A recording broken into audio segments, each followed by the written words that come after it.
প্রায় 500 কোটি বছর পর ছায়াপথ তার নিকটবর্তী সৌরজগৎ অ্যান্ড্রোমিডাতে বিলীন হয়ে যাবে। তখন সূর্য হয়ে উঠবে এক লোহিত দানব। প্রায় সব তারকার জীবনের শেষ ভাগে এমনই হয়। এটি পৃথিবীর বহিরাবরণ।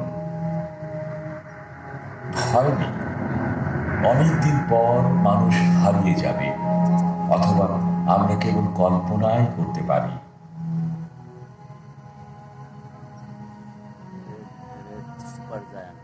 সূর্যের ভেতরেও পরিবর্তন হবে। সূর্যের হলুদ কেন্দ্রটি এখনকার চেয়ে অবিশ্বাস্যভাবে বড় হবে। শেষ পর্যন্ত বেশিরভাগ তারকার মতো সূর্য থেকে সৌরজগতে ভস্ম ছড়িয়ে পড়বে। জন্ম নেবে নতুন নক্ষত্র, নতুন গ্রহ, সম্ভাবনাময় নতুন জীবন।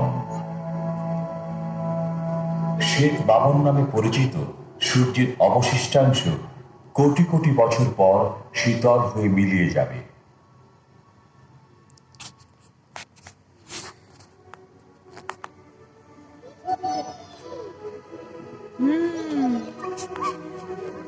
তো আমরা কিভাবে এত সব জেনেছি? অতীতে এগুলোতে কি ঘটেছে এবং ভবিষ্যতে কি ঘটবে বিশ্বব্যাপী বিজ্ঞানীরা নক্ষত্র পর্যবেক্ষণ করে নির্ণয় করেছেন। নক্ষত্রপুঞ্জের মধ্যে কালপুরুষ ও অন্যান্য নক্ষত্রের কিভাবে জন্ম হয়েছে বিজ্ঞানীরা তা জেনেছেন। এখন আপনিও জানবেন এবং দেখবেন।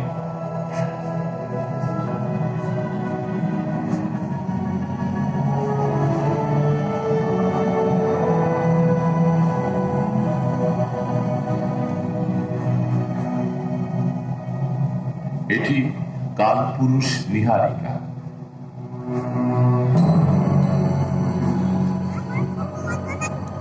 অশ্রুকণার আকারে গ্যাস কণার মেঘগুলো শিশু তারার মতো দুলছে।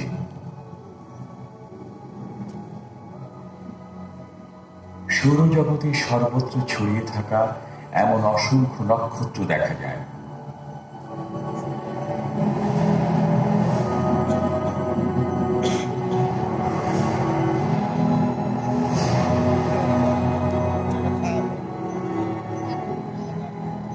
এসব শিশু নক্ষত্র ঘিরে থালার মতো যারা আছে তারা এক সময় গ্রহে পরিণত হবে।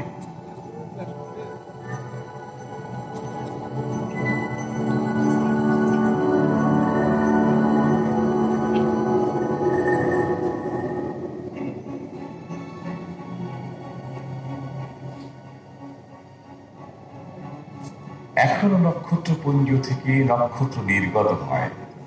400 কোটি বছর আগে সূর্যগুচ্ছেরও এমনই হয়েছে। নক্ষত্রপুঞ্জের মধ্যে এগুলোর কৃত্তিকা।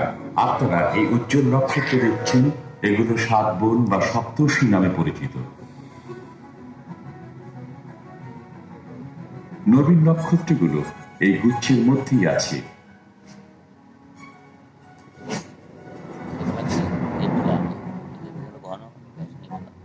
তারকাগুলো তাদের জীবন শেষে বেরিয়ে আসে।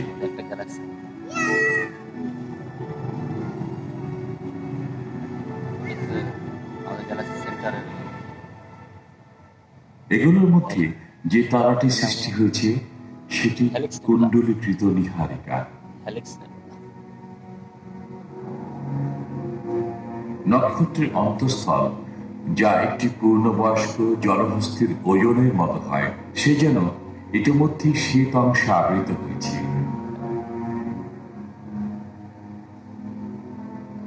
বাইরের স্তরে নির্গত বস্তু থেকে কোনোদিন তারকা বা গ্রহ সৃষ্টি হতে পারে, হয়তো পৃথিবীর মতো গ্রহ।